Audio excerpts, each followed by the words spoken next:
അപ്പോൾ എല്ലാവർക്കും എൻ്റെ ഒരു പുതിയൊരു വീഡിയോയിലോട്ട് സ്വാഗതം. അപ്പോൾ ഇന്നത്തെ വീഡിയോ എന്ന് പറയുന്നത് day in my life of cooking vlog ഒന്നുമല്ല. ഇന്ന് കുറച്ച് പേർക്ക് ഉപകാരപ്പെടുന്ന വീഡിയോ ആയിട്ടാണ് ഞാൻ വന്നേക്കുന്നത്. കുറച്ച് സൗണ്ടിൻ്റെ ഇഷ്യൂ ഉണ്ടാവും, കാരണം നല്ല മഴ പെയ്യുന്നുണ്ട്, പിന്നെ കറണ്ടും ഇല്ല കേട്ടോ. പക്ഷെ ഇന്ന് എനിക്ക് വീഡിയോ ഇടണം എന്നുള്ളതുകൊണ്ടാണ് ഞാൻ ഇന്ന് വീഡിയോ എടുക്കുന്നത്. അപ്പോൾ ഇന്നത്തെ വീഡിയോ എന്ന് പറയുന്നത്, ഇപ്പം ഞാൻ മഹാരാജസിലാണ് പഠിക്കുന്നത്. അപ്പോൾ എന്നോട് കുറേ പേര് ചോദിക്കലുണ്ട് ഇപ്പോൾ അടുത്ത അഡ്മിഷൻ്റെയും പ്രൊസീജിയറും എന്താ രജിസ്റ്ററിൻ്റെ ഡേറ്റും അതൊക്കെ ഒന്ന് പറയണം എന്തൊക്കെയാണ് ചെയ്യേണ്ടതെന്നൊക്കെ ചോദിച്ചിട്ട് കുറേ പേര് മെസ്സേജ് എൻ്റെ വീഡിയോയിൽ ഒന്ന് കമൻറ്റ് ചെയ്യലുണ്ട്. അപ്പോൾ അവർക്കുള്ളൊരു വീഡിയോ ആണ്, അവർക്ക് വേണ്ടിയിട്ടുള്ളൊരു ഉപകാരപ്പെടുന്നൊരു വീഡിയോ ആയിട്ടാണ് ഞാൻ വന്നിട്ടുള്ളത്. അപ്പോൾ ഇപ്പോൾ കോളേജ് എല്ലാത്തിൻ്റെ ഡേറ്റ് പബ്ലിഷ് ചെയ്തിട്ടുണ്ട്. അതായത് രജിസ്റ്റർ ചെയ്യേണ്ടതും അഡ്മിഷനും റാങ്ക് ലിസ്റ്റ് പബ്ലിഷ് ചെയ്യുന്നതും പിന്നെ ആപ്ലിക്കേഷൻ സബ്മിറ്റ് ചെയ്യുന്നതും എല്ലാത്തിൻ്റെ ഡേറ്റ് ഇപ്പോൾ കോളേജ് പുറത്ത് വിട്ടിട്ടുണ്ട്. അപ്പോൾ ആ ഡേറ്റാണ് ഞാൻ നിങ്ങൾക്ക് പറയാൻ പോകുന്നത്. അപ്പോൾ കുറേ പേർക്ക് മഹാരാജസിൽ പഠിക്കണം എന്ന് ആഗ്രഹമുള്ളവരുണ്ട്. അപ്പോൾ അവർ ഈ വീഡിയോ ഫുള്ളായിട്ട് കാണാം, മസ്റ്റായിട്ട് കാണാം. കാരണം ഇമ്പോർട്ടൻസ് ഡേറ്റാണ്. ആ ഡേറ്റ് കഴിഞ്ഞിട്ട് അയ്യോ ഞാൻ ഈ ഡേറ്റ് അറിഞ്ഞിട്ടില്ലല്ലോ, എനിക്ക് പഠിക്കാൻ പറ്റില്ല എന്ന് പറഞ്ഞിട്ട് കാര്യമില്ല. എല്ലാവരും ഈ വീഡിയോ ഫുള്ളായിട്ട് കാണാം. പഠിക്കണമെന്നില്ലവർ ഈ വീഡിയോ ഫുള്ളായിട്ട് കാണാം. അപ്പോൾ ഫസ്റ്റ് പറയാനുള്ളത്, ഇപ്പോൾ നമ്മൾ ഓൺലൈൻ രജിസ്ട്രേഷൻ്റെ ഡേറ്റ് കോളേജ് പറഞ്ഞിട്ടുണ്ട്. അതായത് 24/5/2025 മുതൽ 4/6/2025 വരെയാണ് നമ്മൾ ഓൺലൈനായിട്ട് നമ്മൾ രജിസ്റ്റർ ചെയ്യേണ്ട ഡേറ്റ് വന്നിട്ടുള്ളത്. അപ്പോൾ ഈ ഡേറ്റിനുള്ളിൽ എല്ലാവരും ഇപ്പം പഠിക്കണം എന്ന് ആഗ്രഹമുള്ളവർ മസ്റ്റായിട്ട് ഈ ഡേറ്റിനുള്ളിൽ തന്നെ രജിസ്റ്റർ ചെയ്യാൻ നോക്കുക. അല്ലാണ്ട് ഇപ്പോൾ അത് കഴിഞ്ഞിട്ട് പറഞ്ഞിട്ട് കാര്യമില്ല, ഡേറ്റ് കഴിഞ്ഞിട്ട് പറഞ്ഞിട്ട് കാര്യമില്ല. പിന്നെ കോളേജ് ആ ഡേറ്റ് നീട്ടുമെന്ന് നമുക്ക് ഉറപ്പില്ല, എന്താ രജിസ്റ്റർ ചെയ്യേണ്ട ഡേറ്റ് നീട്ടുമെന്നും ഉറപ്പുണ്ടാവില്ല.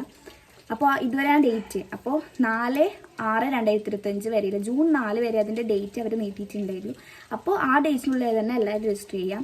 പിന്നെ പറയുന്നത്, നമ്മൾ ഓൺലൈനായിട്ട് ആപ്ലിക്കേഷൻ സബ്മിറ്റ് ചെയ്യേണ്ട ഡേറ്റ് വന്നിട്ടുള്ളത് 25/5, അതായത് ഇന്നാണ് ഞാൻ വീഡിയോ എടുക്കുന്നത്. 25-ാം തീയതിയാണ് ഞാൻ വീഡിയോ എടുക്കുന്നത്. കാരണം ഇന്ന് എനിക്ക് വീഡിയോ എടുക്കണമെന്നുണ്ട്, പിന്നെ വീഡിയോ എടുത്തിട്ട് പറഞ്ഞിട്ട് കാര്യമില്ലല്ലോ. മെയ് 25 മുതൽ നമ്മൾ 5-ാം തീയതി വരെ, ജൂൺ 5-ാം തീയതി വരെയാണ് ഓൺലൈനായിട്ട് നമ്മൾ ആപ്ലിക്കേഷൻ സബ്മിറ്റ് ചെയ്യേണ്ട ഡേറ്റ് വന്നിട്ടുള്ളത്. അപ്പോൾ അതിൻ്റെ ഉള്ളിൽ തന്നെ എല്ലാവരും ആപ്ലിക്കേഷൻസ് സബ്മിറ്റ് ചെയ്യാൻ നോക്കുക. പിന്നെ പറഞ്ഞിട്ട് ലാസ്റ്റായിട്ട് നമ്മളെ റാങ്ക് ലിസ്റ്റ് പബ്ലിഷ് ചെയ്യുന്നത് അവർ 12/6/2025, അതായത് ജൂൺ 12-ാം തീയതി ഡ്രാഫ്റ്റായിട്ട് അവർ ഒരു റാങ്ക് ലിസ്റ്റ് പബ്ലിഷ് ചെയ്യും.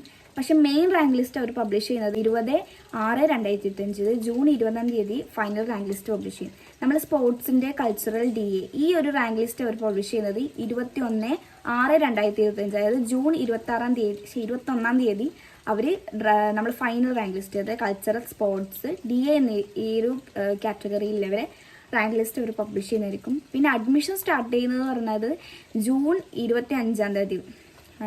25-ാം തീയതി മുതൽ നമ്മളെ അഡ്മിഷൻ സ്റ്റാർട്ട് ചെയ്യും എന്നാണ് ഇപ്പോൾ വന്നിട്ടുള്ള ഡേറ്റ് എന്ന് പറയുന്നത്. ഇങ്ങനെയാണ് ഇരുട്ടാവാൻ. അപ്പോൾ ഈ ഒരു ഡേറ്റിലായിരിക്കും അഡ്മിഷൻ സ്റ്റാർട്ട് ചെയ്യുന്നത്. 25-ാം തീയതി അഡ്മിഷൻ സ്റ്റാർട്ട് ചെയ്യും. അപ്പോൾ മഹാരാജസിൽ പഠിക്കണം എന്നില്ല ആഗ്രഹമില്ലവർ മസ്റ്റായിട്ട് ഈ ഡേറ്റെല്ലാം ഒന്ന് ഓർത്ത് വെക്കുക.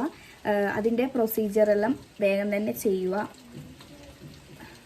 പിന്നെ നമ്മളെ കുറേ സർട്ടിഫിക്കറ്റെല്ലാം ചിലപ്പോൾ ഉണ്ടാകുന്നില്ല, എല്ലാം റെഡിയാക്കി വെക്കുക.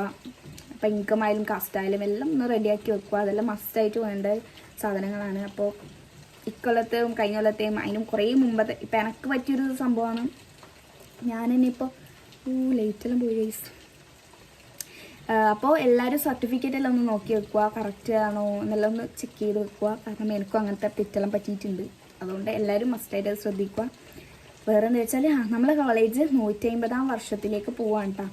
150 വർഷമായി നമ്മളെ കോളേജ് സ്റ്റാർട്ട് ചെയ്തിട്ട്. അപ്പോൾ അതിൻ്റെ പരിപാടിയെല്ലാം നടക്കുന്നതുകൊണ്ട് തന്നെ അഡ്മിഷനെല്ലാം വേഗം തീർത്ത് ക്ലാസ്സെല്ലാം തുടങ്ങാനായിരിക്കും അവർ വിചാരിക്കുന്നത്. അങ്ങനെയാണ് പറയുന്നുണ്ടായത്, വേഗം അഡ്മിഷൻ സ്റ്റാർട്ട് ചെയ്യണമെന്നാണ് പറയുന്നുണ്ടായത്. അപ്പോൾ ഇതാണ് ഇന്നത്തെ വീഡിയോ എന്ന് പറയുന്നത്. ഇത് ഉപകാരപ്പെട്ടു എന്ന് ഞാൻ വിചാരിക്കുന്നുണ്ട്. അപ്പോൾ ഇനിയിപ്പോൾ കോളേജിൽ തന്നെ ലേഡീസ് ഹോസ്റ്റൽ, മെൻസ് ഹോസ്റ്റലുണ്ട്. അപ്പോൾ ഹോസ്റ്റലിനെ പറ്റി വല്ല ഫീസ്, എന്താണ് ഹോസ്റ്റലിൻ്റെ ഫുഡ്, അങ്ങനത്തെ കാര്യങ്ങളെല്ലാം അറിയണമെന്നുണ്ടെങ്കിൽ കമൻറ്റ് ചെയ്താൽ മതി. ഞാൻ ആ ഒരു വീഡിയോ ഡീറ്റെയിൽ ആയിട്ടുള്ളൊരു വീഡിയോ ചെയ്യാം. അപ്പോൾ ഇന്നത്തെ വീഡിയോ ഇത്രയിലോട്ടുക. ഈ വീഡിയോ ഇഷ്ടപ്പെട്ടാൽ ലൈക്ക് ചെയ്യണം, ഷെയർ ചെയ്യണം, സബ്സ്ക്രൈബ് ചെയ്യണം.